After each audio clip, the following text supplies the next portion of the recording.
मेरे आंसर में। और आज हम रिडॉक्स रिएक्शन में या रिडॉक्स जो हमारे पास चैप्टर है ऑक्सीडेशन स्टेट निकालना और उसमें हमने रिएक्शन को बैलेंस करना, तो मैं आज आप लोगों को ये 7 स्टेप में रिएक्शन को बैलेंस करना सिखाऊंगा कि कैसे हम रिएक्शन को बैलेंस कर सकते हैं। ये इंपॉर्टेंट आपके लिए 11th क्लास के लिए इंपॉर्टेंट है ही है, लेकिन 12th क्लास के लिए भी इंपॉर्टेंट है। 12th क्लास में तुम्हारे पास में ये इक्वेशन पूछी जाती है कि हम इसको कैसे बैलेंस करेंगे। सिंपल वे में तुम्हारे पास रिएक्शन को बैलेंस करना बहुत इजी है, लेकिन जब इसके ऑक्सीडेशन नंबर को रिप्रेजेंट करके और इसके कितने पर एटम में क्या दिक्कत आ रही है, कैसे हम उसको सॉल्व करेंगे, वो मेन पॉइंट है। दूसरा, हमें ऑक्सीडेशन स्टेट निकालना आना चाहिए। अगर हमारा ऑक्सीडेशन स्टेट निकालना नहीं आता है हम उसको इजिली फाइंड नहीं कर सकते। ठीक है, साथ ही में मैं आप लोगों को कहूंगा कि चैनल को लाइक शेयर और सब्सक्राइब भी करें। ओके, तो आते हैं पॉइंट पे। तो ऑक्सीडेशन स्टेट क्या होती है? किसी भी आयन के पास जो चार्ज होता है वो ऑक्सीडेशन स्टेट होती है भाई। ठीक है, आइदर नेगेटिव आइदर पॉजिटिव, और बाकी हमें निकालनी पड़ेगी। जो हम पढ़ रहे हैं वो है हमारे पास में कि balance the equation by oxidation number method. हम इससे बैलेंस करना सीखेंगे कि हम उसको कैसे बैलेंस करेंगे। तो ऑक्सीडेशन नंबर मेथड से तुम्हारे पास में रिएक्शन को बैलेंस किया जाता है 7 स्टेप में। 7 स्टेप्स होते हैं। 7 स्टेप में पहला स्टेप है right the skeleton of equation. किसी भी जो इक्वेशन तुम्हारे पास दे रखी है आपने एज इट इज उसको कॉपी कर देना है पहले स्टेप में, और आप उसको ये लिख देंगे। जैसे मेरे पास ये इक्वेशन दे रखी है, सेम एज इट इज मैं इसको कॉपी कर दूंगा। फिर दूसरा पॉइंट है कि represent the oxidation number of each atom. सारे जितने एटम रिएक्शन में पार्टिसिपेट कर रहे हैं, जैसे ये पूरे एटम पार्टिसिपेट कर रहे हैं, तो इनका ऑक्सीडेशन स्टेट हम लोग रिप्रेजेंट करेंगे। जैसे Cu, इसका 0। अब कई लोगों ने देखा नहीं होंगे तो समझा नहीं होगा कि इसके रूल्स क्या होते हैं। तो एलिमेंट्री स्टेट में किसी भी एटम का या किसी भी मॉलिक्यूल का जो ऑक्सीडेशन स्टेट होता है तुम्हारे पास में, वो तुम्हारे पास में 0 होता है। अब मैंने एटम भी बोल दिया, मॉलिक्यूल भी बोल दिया, तो आप समझ बोलोगे, कंफ्यूज हो जाओगे। तो कंफ्यूजन का बात यहाँ पे आती है। अगर कोई H2 मॉलिक्यूल है तो H2 का तुम्हारे पास में सीधे सीधे क्या लगेगा? 0। अगर O2 है तो 0 हो जाए। क्यों? एलिमेंट्री स्टेट में। एलिमेंट्री स्टेट मीन्स जब इसके पास में कोई चार्ज नहीं है, इसके पास कोई चार्ज नहीं, it means it is 0। Cu के पास में चार्ज है 2 पॉजिटिव, इट मीन्स इसके पास में +2 चार्ज हो गया है। ये +2 2 इलेक्ट्रॉन को लूज कर चुका है। जितना चार्ज जिस एटम पे होगा उसका ऑक्सीडेशन स्टेट होगा। ठीक है, चलिए आगे बढ़ते हैं। दूसरा पॉइंट मैंने बता दिया कि represent the oxidation number of each atom, represent कर दिया। तीसरे पॉइंट में find the oxidation state in increase और डिक्रीज। किसका बढ़ रहा है, किस एटम का बढ़ रहा है और किस एटम का घट रहा है। दैट मीन्स हमें ऑक्सीडेशन और रिडक्शन भी फाइंड करना है साथ में। तो देखिए Cu से Cu2 पॉजिटिव, जब मैं इलेक्ट्रॉन को लूज कर देता हूं तो मेरा ऑक्सीडेशन होता है। जब मैं इलेक्ट्रॉन को तुम्हारे पास में इसका 5 से 4 हो रहा है, इट मीन्स ये इलेक्ट्रॉन को ले रहा है, इसका मतलब इसके पास में इलेक्ट्रॉन तुम्हारे पास क्या हो रहा है? ऐड हो रहे हैं, तो क्या हो जाएगा? रिडक्शन। Point clear. तो यहाँ पे तुम्हारा 5 से 4 हो रहा है तो 1 पर एटम हो गया, एक एटम हो जाएगा, नेक्स्ट स्टेप में बताऊंगा। और यहाँ पे तुम्हारे पास में यहां से 2 हो गया, तो मैंने लिखा हुआ है कि Cu oxidation state change from 0 to 2 and oxidation state of N atom is +5 to +4 हो गया तुम्हारे पास। Is it clear? नाउ जो 4th स्टेप है हम रिप्रेजेंट करेंगे किसका पर एटम कितना इंक्रीज और कितना डिक्रीज हो रहा है। भाई 5 से 4 हो रहा है 1 पर एटम, और इसका 0 से 2 हो रहा है तो 2 पर एटम हो गया। 2 पर एटम इंक्रीज, 1 पर एटम डिक्रीज, बात ही खत्म।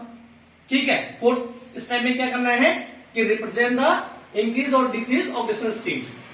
आप ये मत समझिएगा कि ऊपर हमने केवल ऊपर ये दिखा रखा है कि किसका क्या क्या हुआ ऑक्सीडेशन स्टेट हो रहा है, दूसरे में इंक्रीज और डिक्रीज करने हैं लोग। तो यहाँ पे क्या है? +5 का है, 4 का है। ठीक है, तो ये क्या हो गया? 1 पर एटम। आप इतना ही लिख दो, इंक्रीज डिक्रीज अगर समझ में नहीं आता है 1 पर एटम लिख दो। इसका 0 से 2 हो रहा है तो 2 पर एटम लिख दो, कोई बात नहीं। इंक्रीज और डिक्रीज में कंफ्यूजन होगा, इतना छोड़ दो आप लोग, है ना। अब देखो 5th स्टेप में balance the equation by cross multiplication. ठीक है, ऑल्सो मतलब NO3 को हम मल्टीप्लाई कर देंगे 2 से। अब क्रॉस मल्टीप्लाई का मतलब क्या होता है भाई?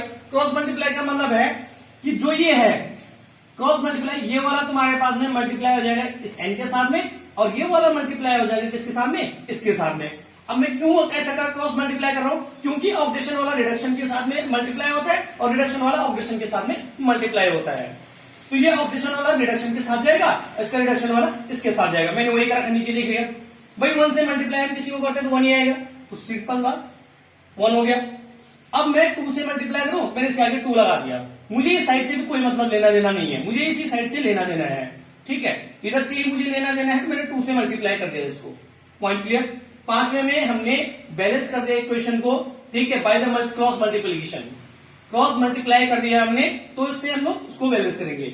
अब देखो भाई यहाँ पे जब मैंने एन लगा दी, इधर तो तुम्हारा बैलेंस है ही नहीं, तो नेक्स्ट स्टेप जो आएगा, हम balance the other item except hydrogen और ऑक्सीजन, ऑक्सीजन और हाइड्रोजन को छोड़ के बाकी अदर एलिमेंट को हम बैलेंस कर देंगे। जैसे नाइट्रोजन है, कॉपर है, जो भी तुम्हारे पास में एलिमेंट किसी भी रिएक्शन में हो, इसमें कॉपर और नाइट्रोजन है, भाई कॉपर कितना है, G1 है तुम्हारे पास में यहाँ पे, तो कॉपर 1 हो गया। ठीक है, 4 से कोई लेना देना नहीं फिलहाल, हमारे पास कॉपर 1 है तो कॉपर 1 हो गया।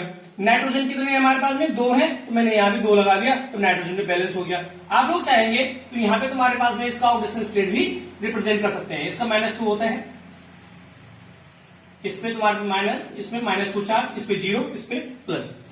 ठीक है, तो ये ध्यान रखिएगा, आप लोग ऐसे रिप्रेजेंट करना चाहेंगे तो ऐसे भी कर सकते हैं। पॉइंट क्लियर है कि balance the other item except to hydrogen oxygen. 6th step में केवल हमने अदर आइटम को बैलेंस करना है, ऐसे नहीं कि हम ऑक्सीजन को बैलेंस यही कर देंगे। क्यों, 7वां स्टेप है भाई, 7th स्टेप में हमारा यही काम है।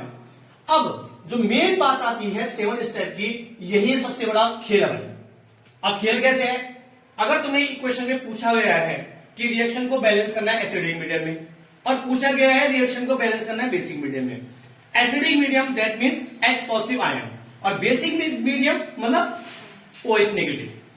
तो जब मैं एसिडिक मीडियम में, देखिए इस रिएक्शन को एसिडिक मीडियम में करूंगा, तो मैं इसके इस साइड में, दैट मींस यहां पे, अब इसको तुम इधर ये जो ये वाली साइड है, इस साइड में जब मैं हाइड्रोजन को डालता हूं, तो हाइड्रोजन एटम तुम्हारे पास मुझे देखने हैं, पहले देख दो कॉपर कितना है, कॉपर 1 था भाई। सिंपल, मैं इनको मिटा देता हूं, कोई दिक्कत नहीं है, ये मिटा देता हूं मैं फिलहाल, आप लोग इजीली सीख जाओगे।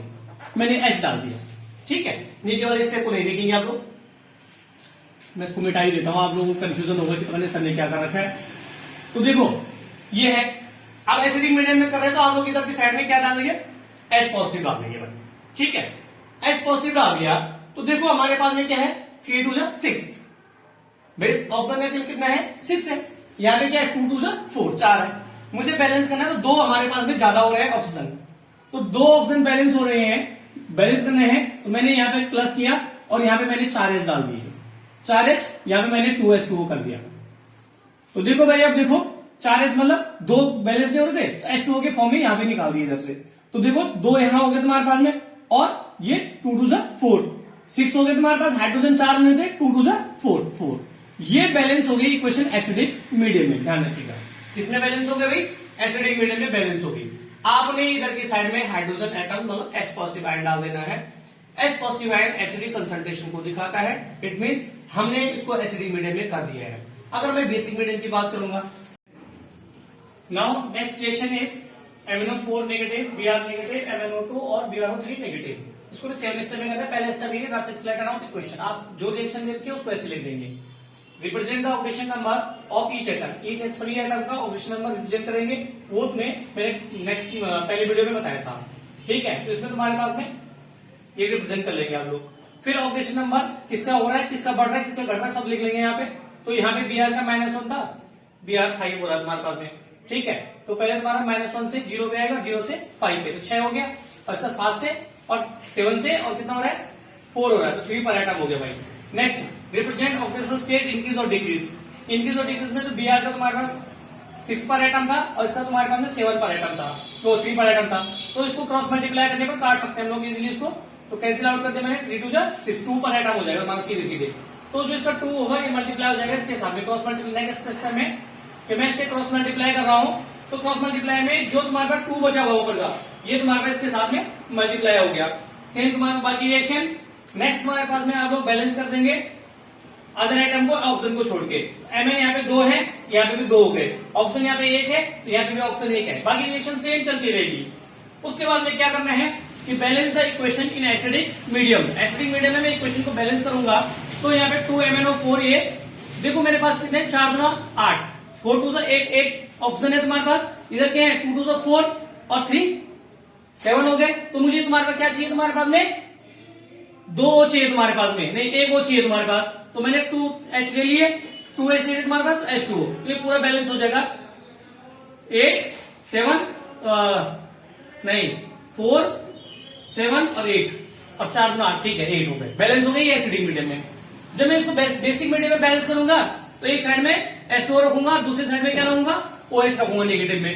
तो देखो यहाँ पे 8 है और एक 9 हो गए, ठीक है। इतना रखने के बाद देखो 4 7 और 2 9 और हाइड्रोजन भी बैलेंस। बेसिक मीडियम में हमारे पास OH आ जाएगा और एसिडिक मीडियम में हमारे पास क्या आ जाएगा, हाइड्रोजन आएगा, ठीक है। तो वेरी वेरी इंपॉर्टेंट है ये रिएक्शंस, ठीक है। इन रिएक्शन को पढ़ना बहुत जरूरी है और ये सीखने हम लोग को काफी हमें फायदा मिलेगा, ठीक है। तो आप इसको ध्यान से पढ़िए और नोट भी कीजिए।